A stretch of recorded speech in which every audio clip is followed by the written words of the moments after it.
Okay, this is the Math 1401, first Zoom meeting of the semester. A lot of people have come out. Can't call all y'all's names, but I can see them. Appreciate you coming out.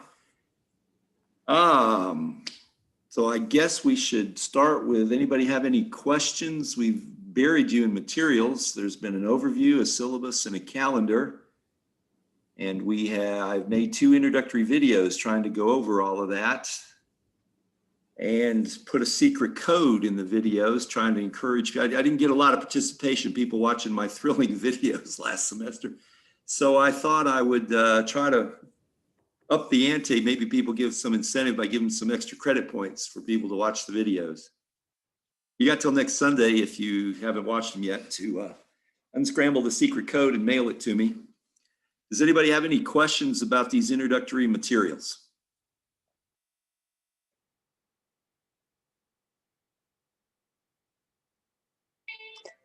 Professor, yes, I have a question. Absolutely, go right ahead. Miss Theophan, if I hope I'm pronouncing that right. Yeah, you do. Okay. Actually, I wanted to know, how do I get access to my lab statistic?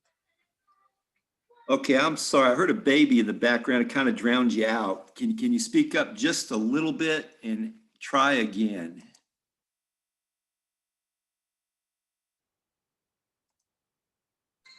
I was asking about my lab statistic. How do I get to it? How do I get access to it?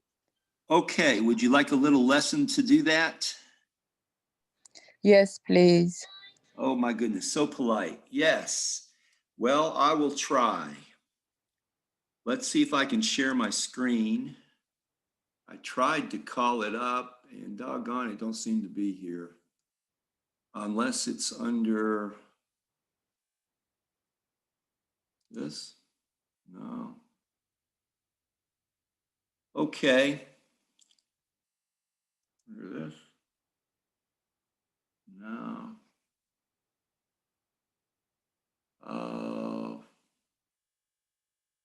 Well, I tried to call it up, but I don't seem to be able to find it.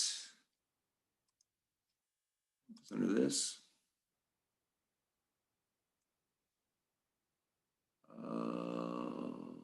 Let's see.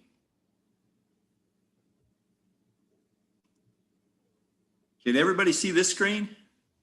Yep. Okay. Ms. Theophan, can you see the screen? Yes, I can. Thank you. Okay. So basically, I got to this screen from Pearson.com. But if you want to, maybe more directly, you can copy that address right there. You see the address up there? You only really have to enter it once and you can probably find it again. You see that web address? Yes, I can see it now. Okay. So I used that and got to this screen. Do you see my class? Yes. That's the course ID you need, Clendenning. You got to spell it right. Sorry about that. I didn't pick the name. 82526. So hopefully that'll come up for you on this web address. You'll click on it.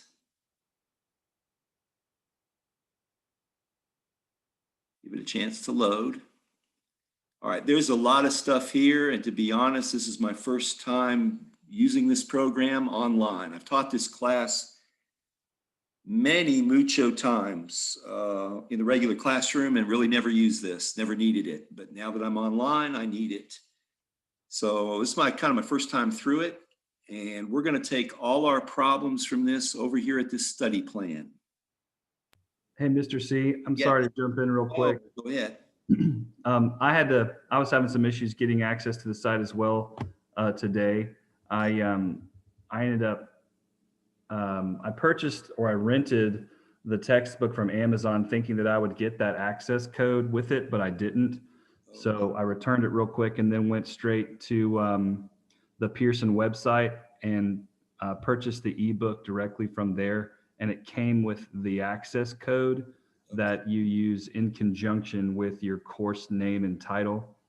So if you get to the screen where it says enter your instructor's ID, course number, and then your email address and the access code, you're not going to get the access code unless you either purchase the book from Pearson directly, or if you go through the school bookstore, they can give you the you're basically purchasing the ID code, the course code, and the book comes with it. So if that clears anything up. Okay, yeah, appreciate that. I'm kind of totally insulated from all that. The school gives all this to me, and so all those details are kind of, unknown to me. So yeah, appreciate that. But once you get in this far, we're going to take all our problems from the study plan. So I click on that. And then if you come down, we are going to start with, okay, so a study plan, all chapters. I wrote these instructions out and emailed them out. I said to click on all chapters. You can see it right there, right below study plan, all chapters. Okay, we are starting with chapter 1, data collection for this week. And we are only doing 1-1 and 1-2. So this is if you got my assignment that I emailed out, if you click on 1-1, okay, I worked a few of these so you can see my green checks. I didn't work them all, but I tried to be really clear. These are the problem. You see how you got 3 numbers in each problem. I tried to be really clear. We're doing both of these here, doing all of these. I wrote out the problem numbers in the assignment. I hope everybody got that. Basically, you click on it and put in an answer. If you get it right, you get the green check. If you don't, you can keep trying until you get it. And we're doing all of this, distinguish between qualitative and quantitative variables. And then we're doing all of these. That's where it ends here. We are not messing with measurement of a level of measurement of a variable. We're not messing with that. So I stopped it right here. I counted, was it clear how we're going to take a grade? I counted 24 problems. I hope I counted it right. And so you count up all your green checks, you get them all green checks that I asked for, and you get 100, and you email me and tell me, Mr. C, I made 100. And I write that down for your stat lab grade for this week. If you miss one and don't want to mess with it, go back 1 or 2, like 23 out of 24, 22 out of 24, divide it out, get the percentage, and email me that, and I put that down. And Mr. C, this is a dumb question. So you've got written down 7 through 13 odd, 15 through 21 odd. So obviously we're doing 7, 9, 11, 13, correct? Those are the practice problems out of the book. Okay. Oh, those are out of the book. Those are out of the book. Gotcha. And so those are very similar problems to this. The answers to them will be in the back of the book. I will not be able to take those up directly because they're not electronic. They're not on the screen. I'm not going to have you scan in your answers, mail it to me. I grade it and I rescan it, mail back to you. Over a whole 3 classes of this, that's way just overwhelming. So I am giving out a quiz on Friday that will be taken from those book problems. Quiz 1. And we will give you the format of that and what that will entail later in the week. Don't want to overwhelm you with everything. But yeah, we will be taking a grade on those book problems through a quiz on Friday that is due Sunday. Does anybody want to see any one of these words? We haven't really talked about the words here in the definition. Chapter 1, we're kind of in the English part of the class. And we haven't really talked about the words or what these words mean. You all want to just try them on your own, and then we'll have another Zoom meeting later in the week where you can ask me more questions after you've had a chance to look at some of these. Does anybody want to ask about any of these?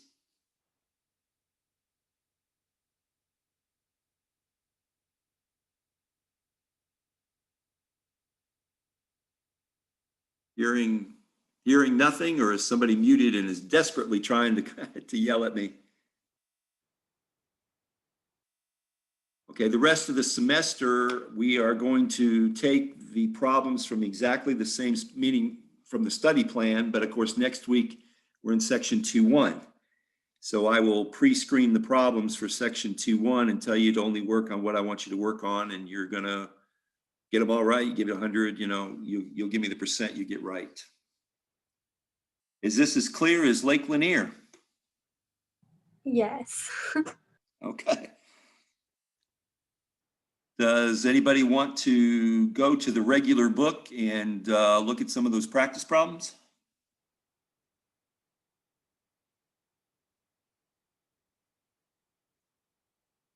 Or do you have anything else you want to see from here?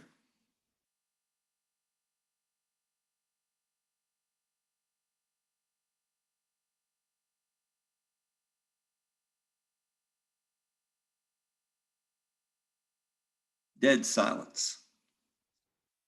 Let's see, what are we at? 8:12. We're not quite 15 minutes in. I usually try to run these things about 45 minutes, but I will occasionally go an hour. But I am running this back to back with my pre-calc meeting at 9, so I can't go a full hour tonight.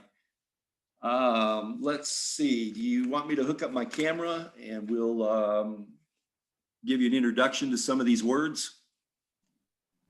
That would be Let's do it. Okay. Let me see. It's what I got to do is stop the share and switch to my camera. It'll take about a couple minutes, so please be patient.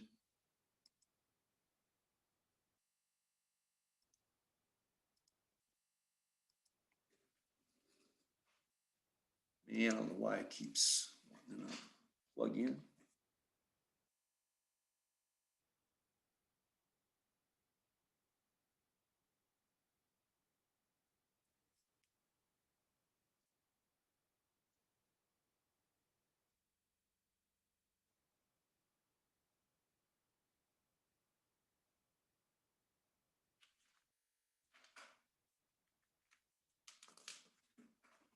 Well, if you all can see this on the screen, you're not really, what I do is, yeah, try to link it to Zoom and then stick on the camera.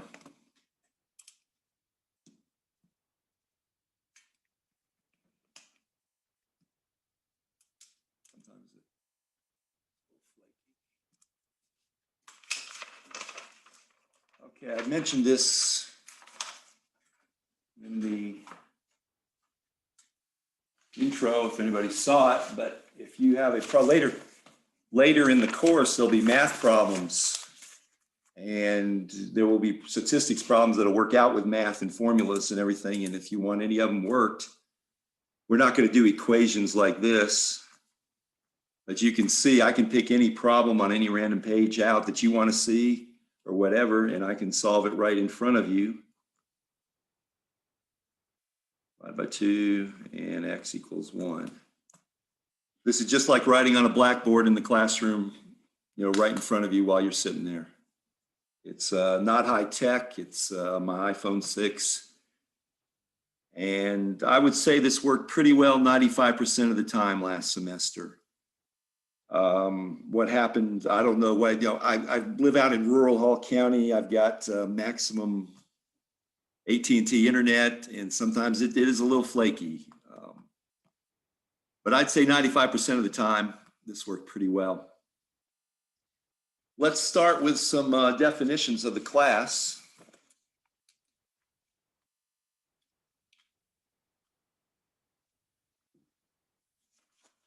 I have these collected on a sheet. I can mail those out to you. But the basic definition is statistics itself. Science of collecting, organizing, summarizing, analyzing information to draw conclusions or answer questions. In addition, it's about providing a measure of confidence. Confidence is very important toward the end of the class. So you can see the two parts, collecting and organizing, and then at the end, summarizing and analyzing. You can almost draw a line in between those. And the first two words come up in something called descriptive statistics. It's here somewhere. Descriptive statistics. Ah, right here. Okay. Descriptive statistics. Organizing and summarizing data. Okay. The last part of it came up with inferential statistics. Takes results from a sample, extends it to the population, measures the reliability of the result. You see this in political polls. We just had a presidential election. Y'all keep up with the polls ahead of time? Trump would get this percent, Biden would get this percent. And the idea is they wanted to predict what would actually happen on the actual real election. They need to go back to statistics class. Maybe so. It does seem kind of what most polls are pretty wrong, right? For some reason. And why they're wrong is endlessly debated. There's always people arguing why the poll's wrong. But the idea is and that's where the word population comes in, an entire group to be studied is called the population. So what's really important is the real election where the entire country goes to the polls, what was it, November something, and we voted for who we wanted. Okay, but ahead of time, they can't poll the entire country. They've got to pick out groups, small groups, and that is called a sample, a subset of the population that is being studied. So you pull out 1,003 for some reason is a very popular number. You'll see that a lot. A sample of 1,003 individuals showed this percent for Trump, this percent for Biden, et cetera. And the idea is, if Trump gets that percent in your poll, you think he's going to get that percent overall.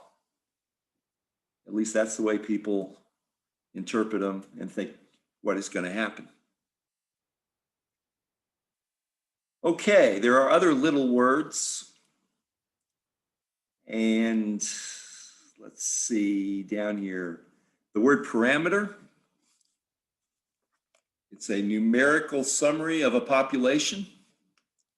Now that's that's the thing about these stupid books. They're so vague. Numerical summary, what the heck is that? It is a mean, which is an average, a median, or a mode. We're going to talk about those in chapter 3. Meaning the average of your sample, the median number of your sample, or the mode of your sample. You may or may not know what those words mean. They actually don't cover those till chapter 3. And a statistic right here is a numerical summary of a sample. So same thing, a mean, a median, or a mode. Sample mean, sample median, sample mode. Okay, I'll just go over briefly through these words and then we'll try some of the practice problems. This is the English part of the class. So they're going to have you distinguish between qualitative and quantitative variables. I don't know if I should write this down. Qualitative is like a quality. What page are you on, Mr. C? I am on page 6. Thank you.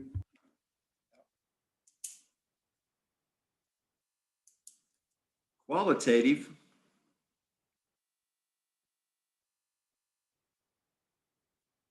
is a non-numeric, can't use numbers, quality or category.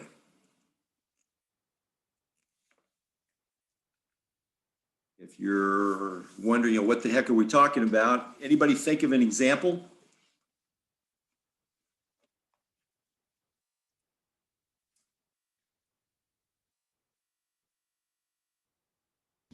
Isn't gender an example? Very good. Gender. Well, what kind of gender? There's male, female, Now, if you're out there under the illusion that the only two genders that exist in the world are male and female, you couldn't be more wrong. Last time I checked, I read an article, Facebook recognized like 55 different kinds of genders.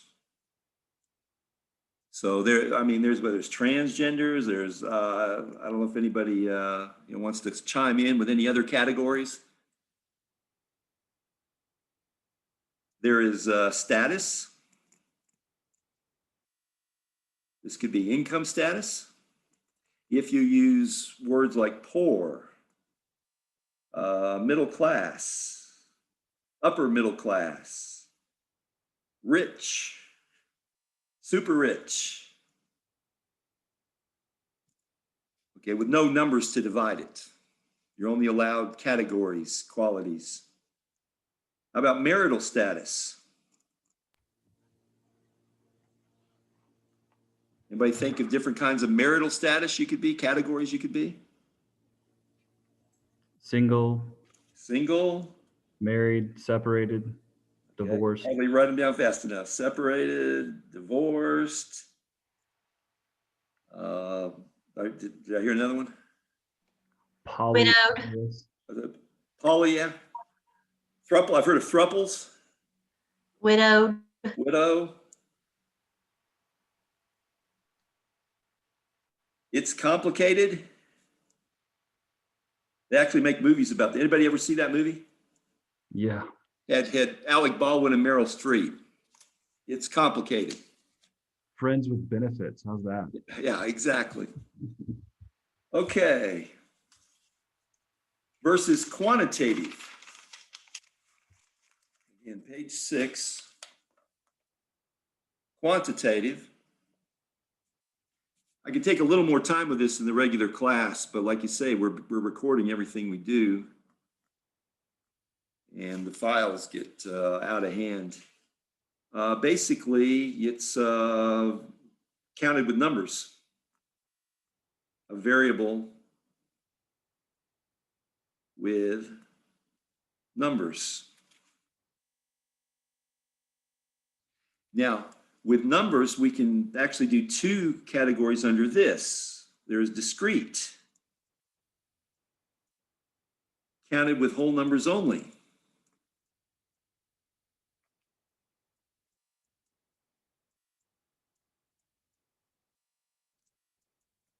Versus continuous. You can use numbers between the whole numbers, which is fractions and decimals.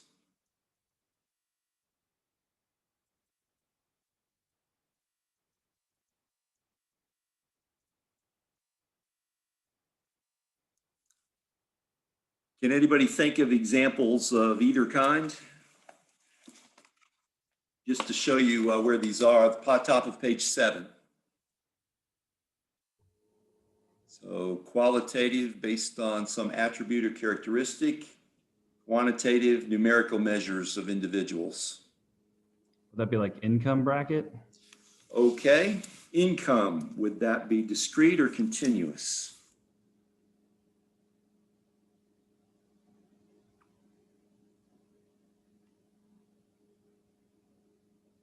I guess it would be. By the way, where we're showing that is at the bottom of page 7. Discrete versus continuous. Infinite number of possible values, discrete as either a finite number of variables, whole number kind of thing. The way I decide between, I just ask myself, okay, you're talking about income. Okay, can people make only $10,000 and then only $11,000? Or can they make $10,000.50? So that would be continuous. Yeah, to two places anyway. Yeah. Yeah. In other words, if you can break it down into smaller parts and it makes sense, that's continuous. So discrete would be more like age. Well, be careful. Yeah, you might think so, but are people only exactly 1 year old and then they're only exactly 2 years old? Oh, I see what you're saying. All right. And then they're only exactly 3 years old? No, you can be a year and a half, right? All right, so a discrete might be, let's ask you, how many cats do you have at home? 0. Okay, we have a 0, but probably somebody out there, anybody out there got a cat? Yes, I have 4 4, okay, a Yes. whole number, okay. kittens. Okay, do you, anybody out there have 3.5 cats? Probably not, right? You're not gonna count your poor little cat that got, his leg bit off or something, right? He's still a cat. So basically, animals. I didn't count how many people showed up tonight, but we could count them.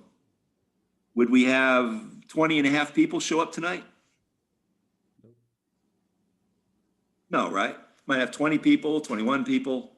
So people, Could you do like number of like siblings? I guess that's people, but like something like that. yeah, number of siblings would be discrete.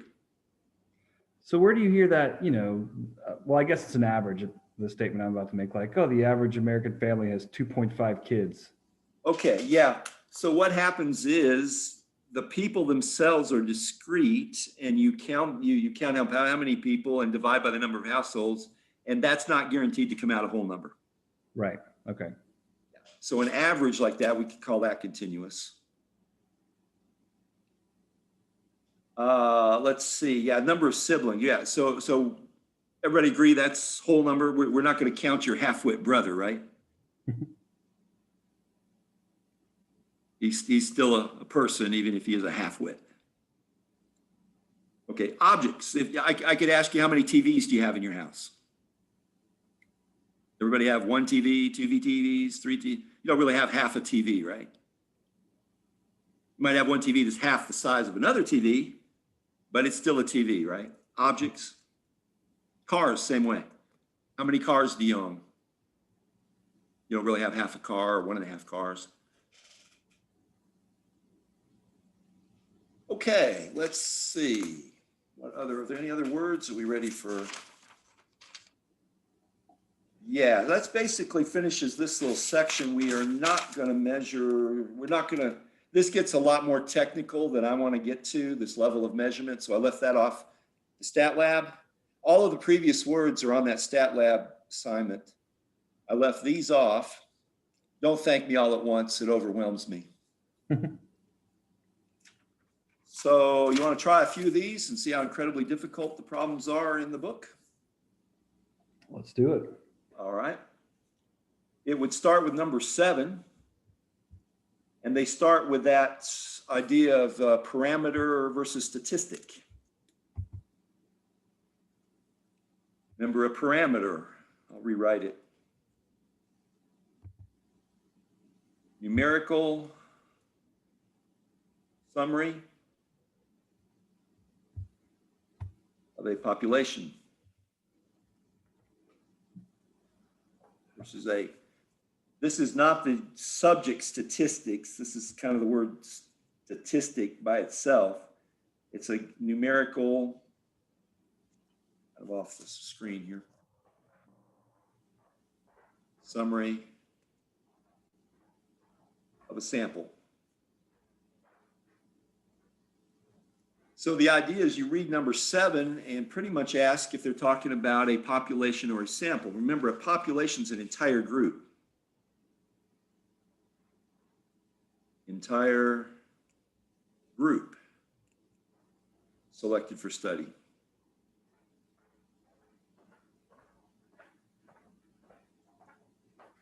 So number 7, you read, following the 2014 national midterm election, I've got answers in front of me. Let me try to cover it up.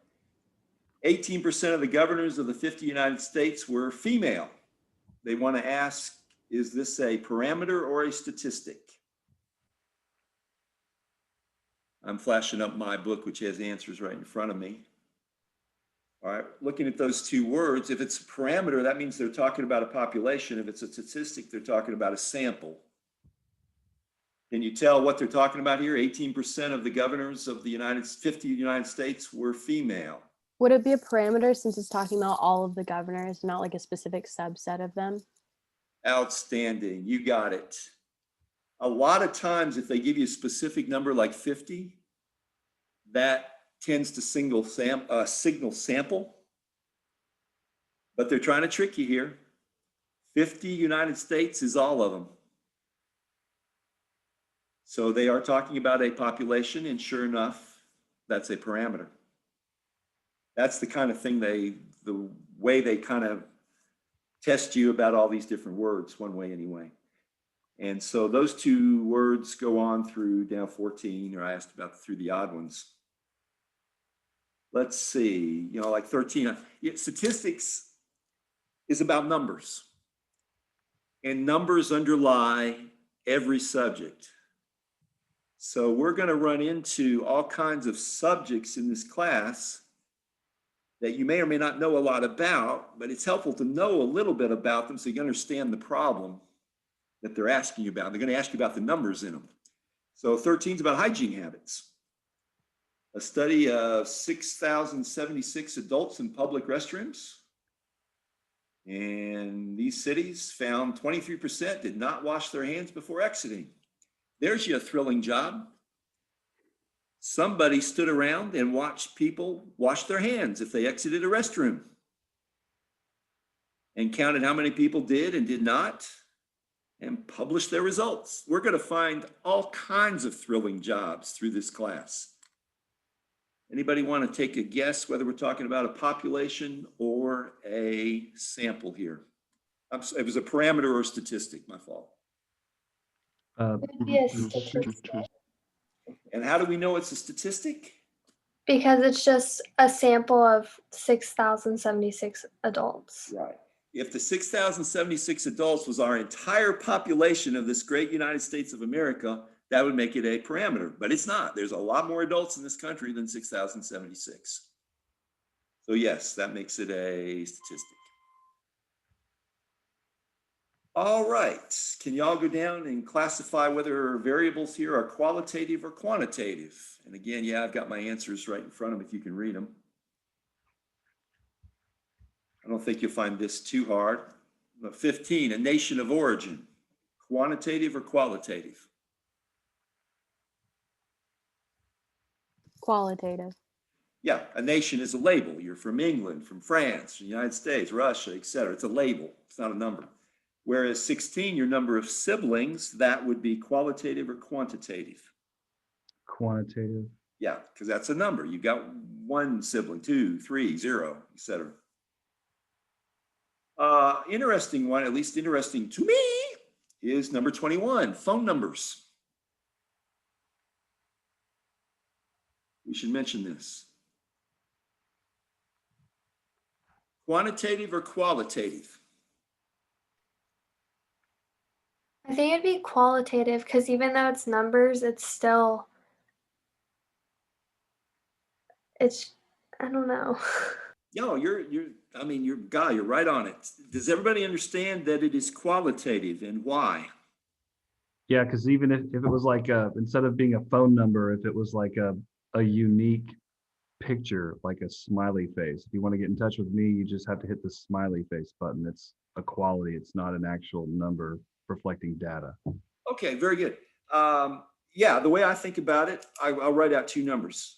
Okay, so let's say you got someone's 2354161, or I hope I don't hit anybody's phone number. I'm just randomly making this up. If this is anybody's phone numbers out there, I'll go play the lottery. Anybody out there going, he just wrote down my phone number? Okay. Yeah, so basically the way I ask to think about it, somebody with a number 545, phone number is that number bigger than somebody with 235? No, that's not the way you think of it. It's not bigger, it's just a different number. So yes, these are actually qualitative. They're not expressing any kind of quantity here. This is not a bigger number than this. This is qualitative. Anybody think of other examples? Zip codes. I didn't get that, so it was too deep. Zip codes. Oh, zip codes. How about account numbers? Many C's, my fault. account numbers, bank account numbers, checking account numbers, credit card numbers, addresses. Lots of examples, lots of numbers for the government to keep track of you. All right, let's see. Social security numbers would fall into that bracket, right? Exactly. Social security number would be exactly. All right, now we're going to switch to quantitative variables. And you're going to decide if they're discrete or continuous. Remember, discrete's whole numbers only, continuous fractions or decimals.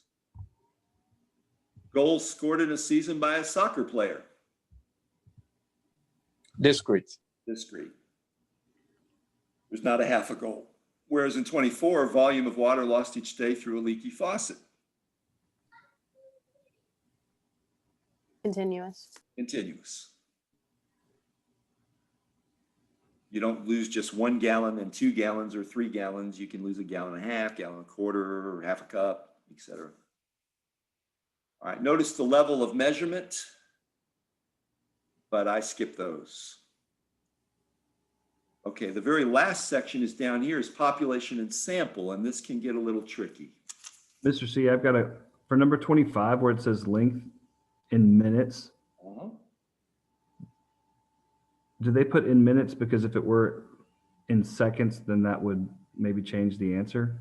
No, not really. I don't know. This maybe just because radio stations kind of measure their stuff in minutes. That's the only thing I can think of. No, I wouldn't change its answer if it was seconds or milliseconds or hours. Okay. No, it wouldn't. But you understand that's continuous, right? Yep. I can go for a minute and a half. No, there's nothing magical about the minutes. Okay. But if they had said number of songs a radio station played in an hour during the hour nonstop rock block, then it would be discrete because you can only play like 30 songs in an hour, not 30 and 1/2 songs. Yeah, that's the way I would take it. You know, you can kind of overthink these things. I can imagine someone raising their hand, but well, what if they ran out of time? They had to go to commercial halfway through a song. Yeah. Okay. Yeah, I overthink things a lot. So sorry, everybody. Oh, no problem. But yeah, I think I would take that discrete. Yeah. Okay, let's see. Yeah, population and sample. Okay, they're going to give you a little situation here, and you're supposed to kind of describe population. Remember, population is an entire group that can be studied. A sample is a part of that population to be studied. We're at almost 40 minutes, so I got a few more minutes here. Gallup organization, if y'all can read this,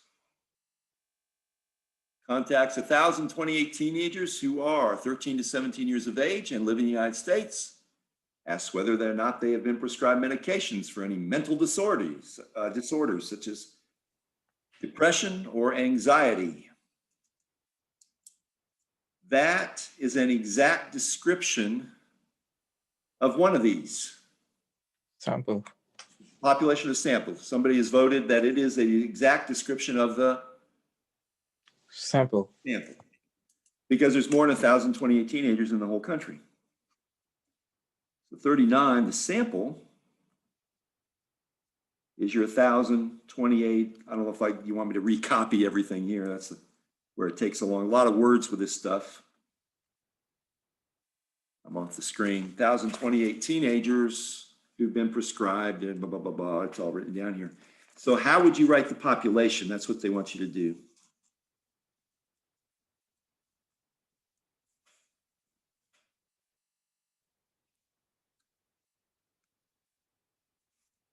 Wouldn't the population be every teenager 13 to 17 in the United States?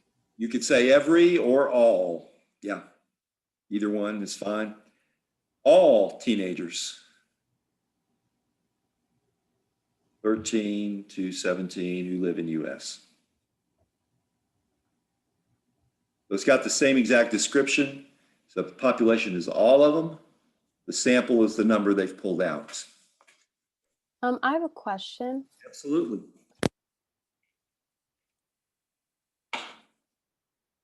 You just went mute. Miss Stiller, I apologize, but I can't hear a word you're saying. I can see your lips moving.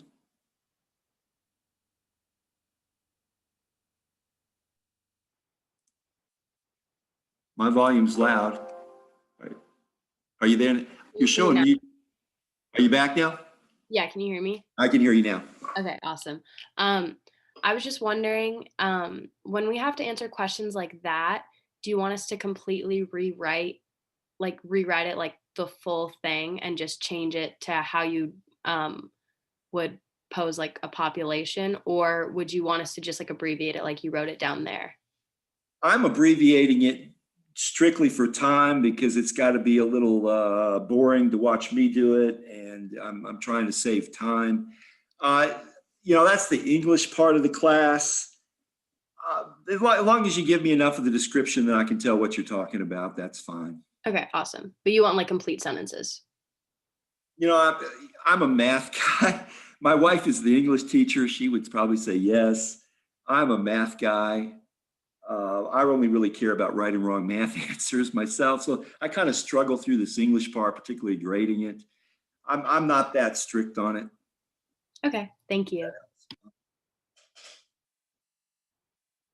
The one word I would be strict on is the word all or every. That needs to be there. Okay. There's one more. Let's see. Oh, we're at 8:42, about 42 minutes.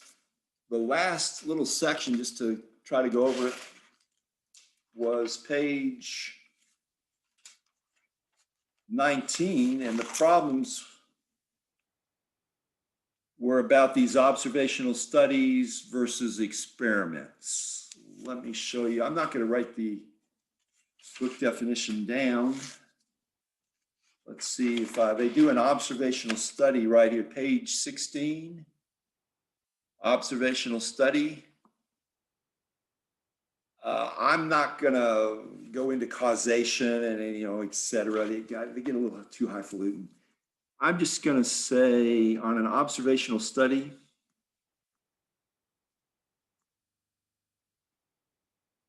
you draw conclusions about your subjects by observing them.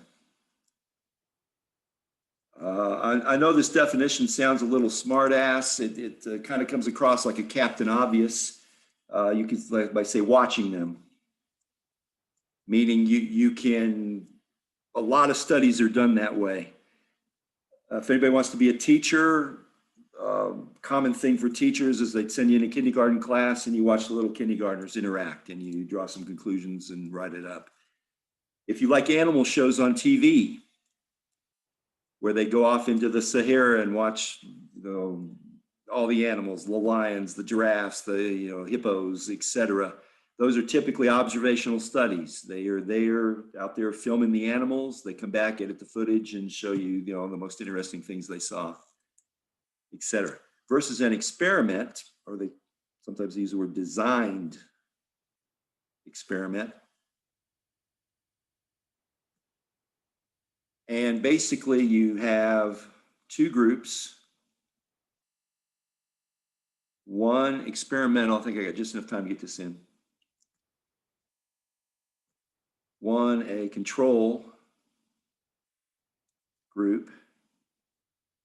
You apply a treatment, and I've frozen. Oh, I'm back, okay. Yeah, that's the thing. Sometimes the Wi-Fi freezes. And measure. Frozen again. Can't spell measure. Measure the results. I'm not used to doing all this much English in my normal math classes. Okay. To call something an experiment, I want to see it clearly written, as clear as this. If I don't see this, then I call it an observational study. If you want some examples, page 19, wouldn't it? Yeah. See, a lot of these things get really long.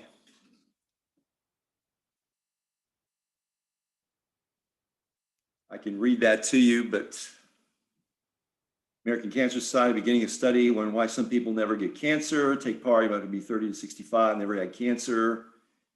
Your participants fill out surveys about their health habits, gives blood samples, waste measurements, must be filled out every 2 years. Study expected to last for the next 20 years.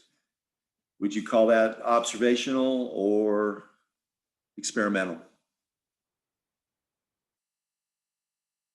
Observational. That'd be, and you can compare it with number 10, just want to see what an experiment would read like.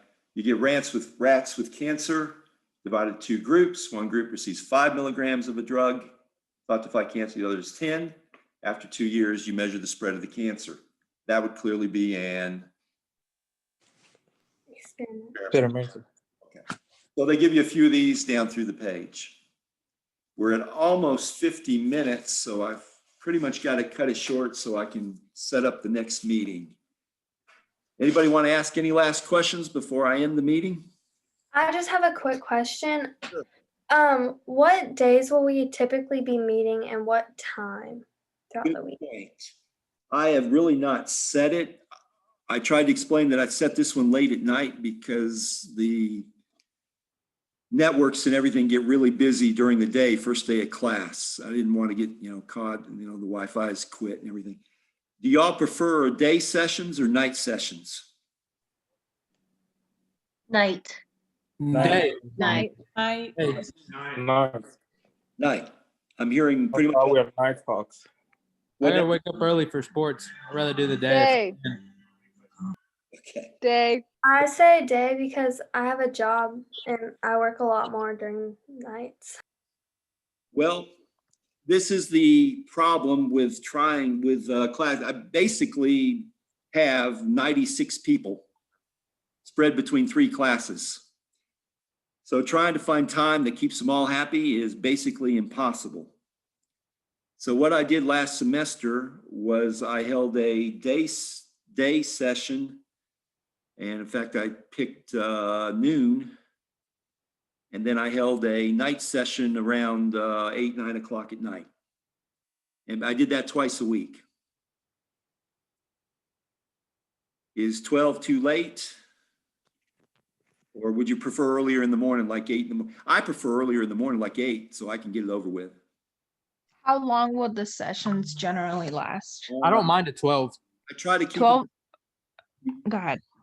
Well, I try to keep the sessions to about 45 and 50 minutes. Okay, that's fine because I personally work, so I can just hop on during my lunch hour or in the evening. So that's the reason why I was asking.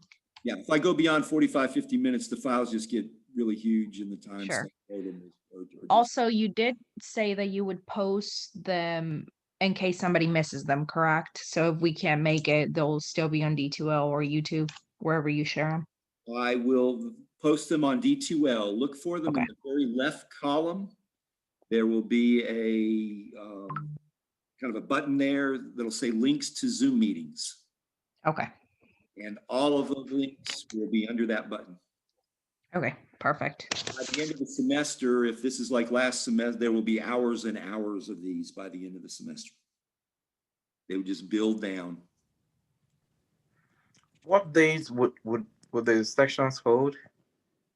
I'm thinking Monday and Thursdays. I like one early in the week to get people started on the problems, and then you get a chance through the middle of the week to work on them. And then if you got any last questions about them, something didn't work, etc., then you got something at the end of the week you can ask me about before the quiz happens on Friday. Because everybody understand, I'm going to give a quiz over these kind of problems on Friday. That'll be due Sunday. I will think about this and email out a schedule Thank you.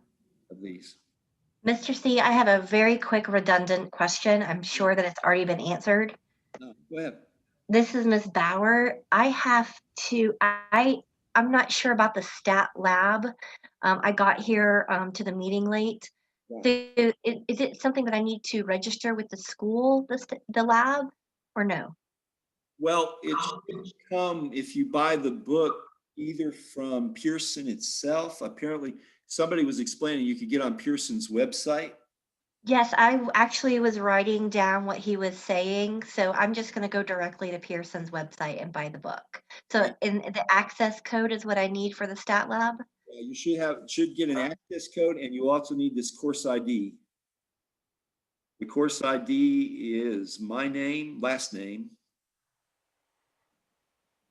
82526. And if I could add to that, Professor, Yeah. you could actually start a free trial for 14 days and then you can rent it. You don't have to pay the whole $100 and something. You can pay like 80 something. Well, thank you very much for that. I appreciate that tip. Yes, it's not much what you save. It's maybe like 20 or 30 bucks, but you know, it helps. Sure. Sure, absolutely. Yeah. I Thank you also so found much, the Mr. C. book on Amazon if anybody cares. I think it's cheaper than Pearson. It's on the website. I think it's $136 before tax on Amazon. Thank you. Okay. Yeah, I'm completely blind to all those details. And sir, one final question. Sure. This one is kind of doesn't have to do with anything else, but can we get a hint to the secret code? You got to watch the videos. That was Okay. the point. I gave out the digits in the videos. So, and they're scrambled. I gave it out scrambled. So if you, the idea was to get you to give you some incentive to watch the videos. So you watch the video, and when I give out a digit, you write it down, and I might give the second digit first, the third digit last, et cetera. So you got to kind of write the digit down and what digit is it, and then you put it in the right order and email it to me. Shouldn't be that hard. There's another thing I want to add to the lectures, the lecture textbook. If someone have inclusive access, you don't need to pay much about it. It's just one payment. It covers all your textbooks under Pearson for the semester. So say you're taking chemistry, you're taking statistics and any other course that is covered by Pearson, you just need to pay the fee for the inclusive access, which is like $106, and then you get access to all the textbooks. Wow. Okay. If anybody's out there, yeah, there's a tip. If you got your other, I guess if you have textbooks that are another publisher, I guess you're out of luck. Okay, sort of need to shut it down to get ready for the next meeting. But I appreciate all y'all coming out and hope you keep coming out. Thanks so much. Have a good night. Okay, appreciate it. Good night, guys. Thank you. Sweet Good night. dreams. Thanks, Mr. C. Thank you, Mr. C. Thank you.